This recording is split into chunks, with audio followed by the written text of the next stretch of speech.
जय श्री महाकाल। मित्रों, आज थोड़ी सी वार्ता करेंगे हम दीक्षा के विषय पे। विभिन्न संप्रदायों में गुरुओं के द्वारा अपने शिष्यों को जो दीक्षा दी जाती है,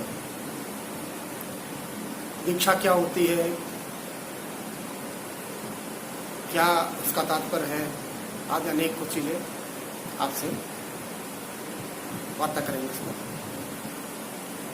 जैसा कि दीक्षा एक दृष्टि से गुरु की ओर से आत्मदान, ज्ञान संचार अथवा शक्तिपात है, तो दूसरी दृष्टि में शिष्य में सुषुप्त ज्ञान और शक्तियों का उद्बोधन।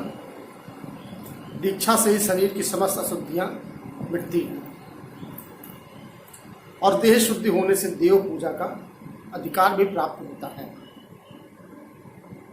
गुरु और शिष्य शीर्षक निबंध में यह बात कही गई है कि वास्तव में गुरु एक है और उन्हीं से चारों ओर शक्ति का विस्तार हो रहा है।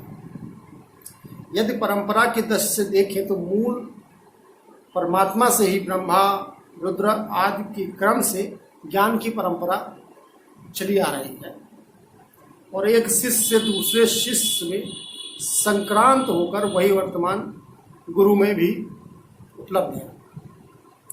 इसी का नाम संप्रदाय है और गुरु के द्वारा ही इसी अविच्छिन्न सांप्रदायिक ज्ञान की प्राप्ति होती है, क्योंकि मूल शक्ति ही क्रमशः प्रकाशित होती आई है।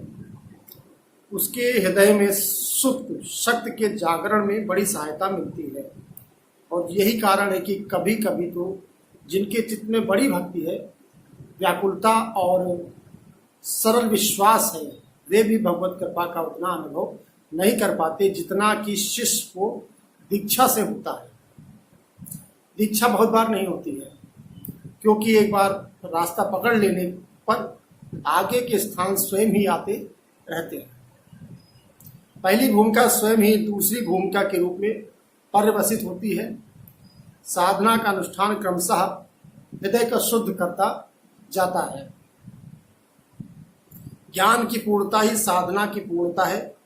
शिष्य के अधिकार भेद से मंत्र और देवता का भेद होता है। जैसे सद्वेद रोग का निर्णय होने के पश्चात ही औषध का प्रयोग करते हैं, रोग निर्णय के बिना औषध का प्रयोग निरर्थक माना गया है।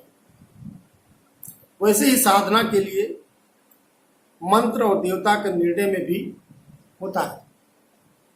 यदि रोग का निर्णय ठीक हो, औषध और उसका व्यवहार नियमित रूप से हो, रोगी कुपथ न करे, तो औषध का फल प्रत्यक्ष देखा गया है। इसी प्रकार साधन के लिए उसके पूर्व जन्म की साधनाएं, उसके संस्कार, उसकी वर्तमान वासनाएं जानकर उसके अनुकूल मंत्र और देवता का निर्णय किया जाता है। साधक उन नियमों का पालन करे तो वह बहुत थोड़े परिश्रम से और बहुत शीघ्र ही सिद्धि का लाभ कर सकता है। सामान्यतः दीक्षा 3 प्रकार से होती है। इनके भेद 3 प्रकार के कहे गए हैं: शाक्ति, शांभवी और मांत्रिक। मांत्रिक दीक्षा ही रुद्रयामल आदि ग्रंथों में आणविक के नाम से प्रसिद्ध है। शाक्ति की दीक्षा का विवरण करते हुए कहा गया है कि परम चेतना रूप कुंडलिनी ही शक्ति है, उसको जागृत करके ब्रह्म नाड़ी में होकर परम शिव में मिला देना ही शक्ति दीक्षा है। इस दीक्षा में गुरुदेव शिष्य के अंतर्देह में प्रवेश करके कुंडलिनी शक्ति को जागृत करते हैं और अपनी शक्ति से ही उसको मिला देते हैं। इसमें शिष्य को अपनी ओर से कुछ भी नहीं करना होता है, जो करते हैं श्री गुरुदेव करते हैं। और संभवी दीक्षा का विवरण वायवीय संहिता में इस प्रकार से मिलता है कि श्री गुरुदेव अपनी प्रसन्नता से दृष्टि अथवा स्पर्श के द्वारा एक क्षण में ही स्वरूप स्थित कर देते हैं, अर्थात उसको अपनी आत्मा का बोध करवा देते हैं, उसके अपनी स्वरूप स्थिति का बोध करवा देते हैं एक ही क्षण में। रुद्रावल में कहा गया है कि भगवान शंभु कि चरण द्वय से संभूत दीक्षा ही शांभवी दीक्षा है। चरण द्वय का अर्थ है शिव और शक्ति दोनों के चरण।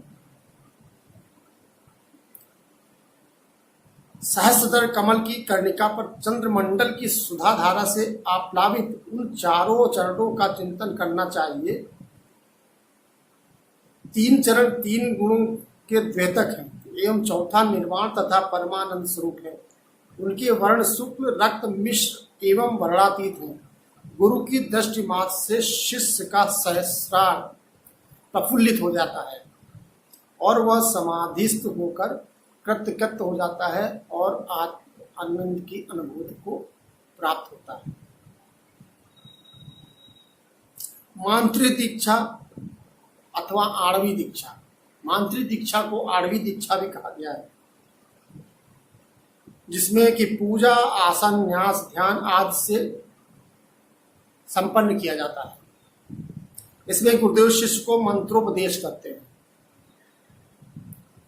उपयुक्त दोनों दीक्षाओं से तत्काल सिद्धि प्राप्त हो जाती है, परंतु मांत्रिक दीक्षा से उसको अनुष्ठान करने पर क्रमशः सिद्धि लाभ होता है। सबसे अधिक मेहनत मांत्रिक दीक्षा में करनी होती है। फल सबका एक ही, सभी साधक शक्तिपात के पात्र नहीं हो सकते। मांत्रिक दीक्षा से शक्तिपात की पात्रता प्राप्त होती है और मंत्र देवतात्मक शक्ति से सिद्धि भी प्राप्त होती है। कहीं कहीं आणवी दीक्षा के 10 भेद भी मिलते हैं, जैसे स्मार्ती, मानसी, योगी, चाक्षुषी, स्पार्शकी, वाचकी, मांत्रिकी, हौत्री, शास्त्री और अभिषेचकी। ये आणवी अर्थात मांत्रिक दीक्षा के भेद भी बताए गए हैं। जिसमें स्मार्ती दीक्षा में जब गुरु और शिष्य दोनों भिन्न भिन्न देश में स्थित होते हैं, उस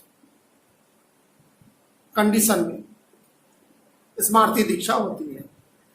गुरु शिष्य का स्मरण करता है और उसके त्रिविध पापों का विश्लेषण करके उन्हें भस्म कर देते हैं और पुनः दिव्य पुरुष की सृष्टि करके भूत शुद्ध में वर्णित लय योग के क्रम से उसे परम शिव में स्थित कर देते हैं।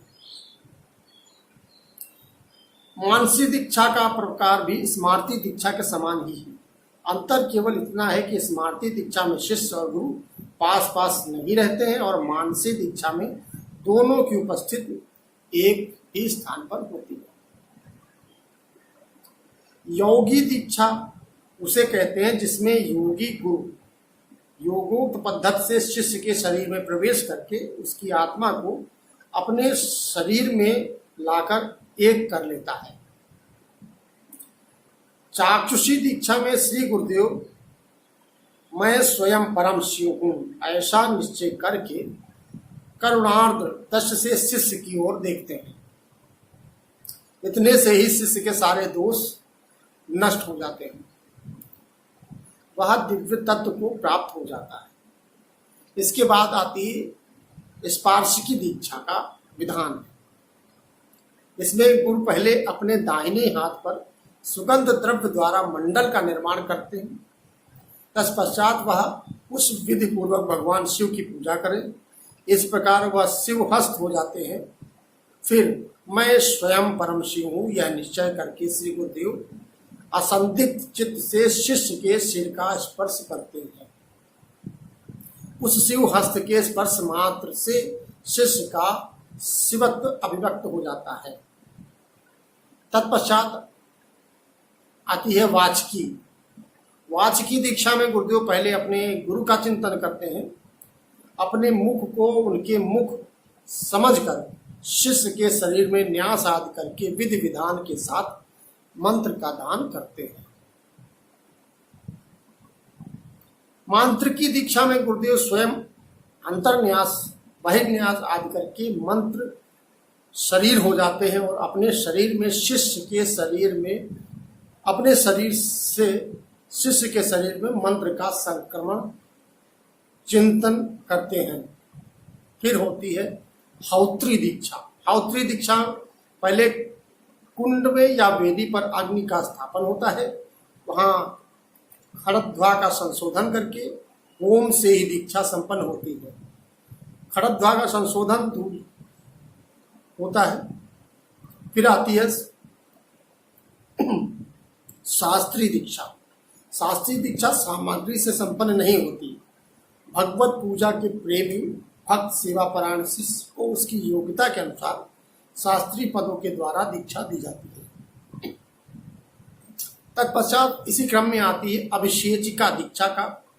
अभिषेचिका दीक्षा का प्रकार यह है कि पहले गुरुदेव एक घड़े में शिव और शक्ति की पूजा करते हैं, फिर उसके जल से शिष्य का अभिषेक करते हैं। यही अभिषेचिका दीक्षा है। ये सब शक्तिपात के प्रकार हैं, किंतु मुख्यतः दीक्षा 3 प्रकार की कही गई है: शाक्ति, शांभवी और मांत्रिक। जो उपरोक्त हमने आपको प्रकार बताए, सूर्य की पूजा की जाती है।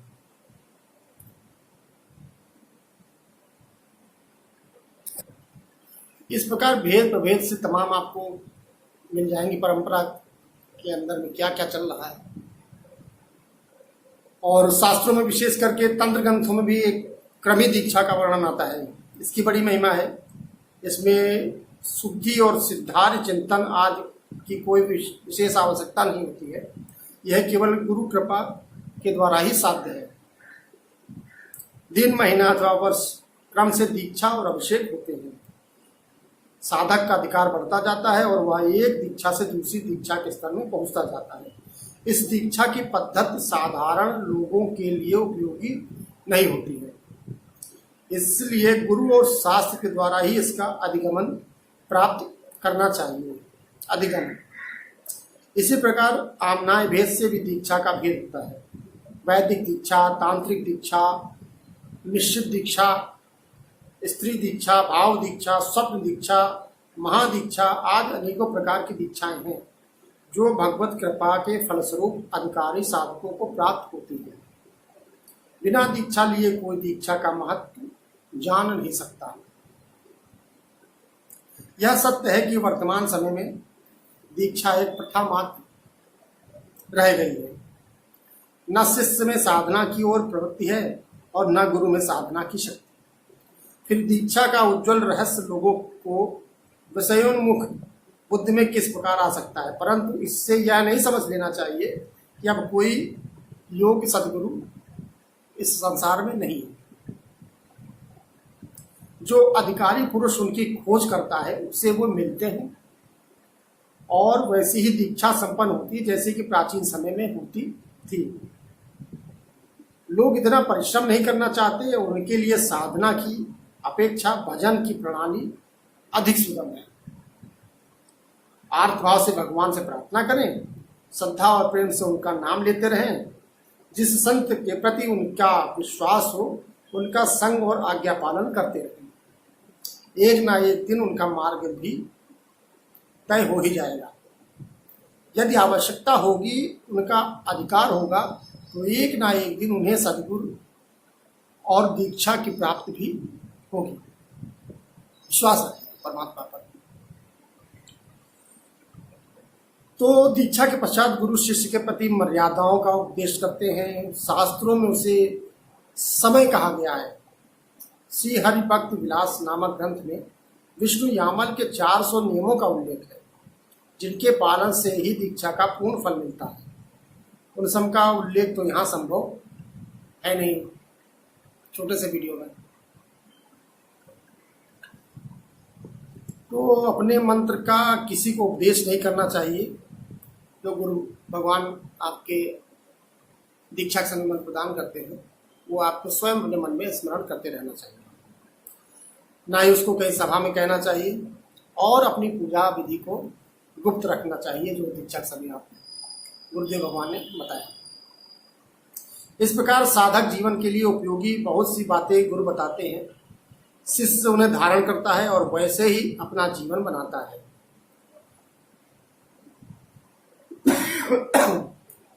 इस देव के स्वरूप और साधन पद्धति के ज्ञान मात्र से कल्याण नहीं होता, उनका ज्ञान प्राप्त करके अनुष्ठान करना पड़ता है। जो शिष्य सदगुरु से संप्रदाय अनुगत दीक्षा प्राप्त करके उसका अनुष्ठान करता है उसको अवश्य ही सिद्धि का लाभ होता है और उसकी परंपरा में कोई भी अज्ञानी नहीं होता। ये रही आज छोटी सी बात आपको दीक्षा के विषय में। तो जय श्री महाकाल।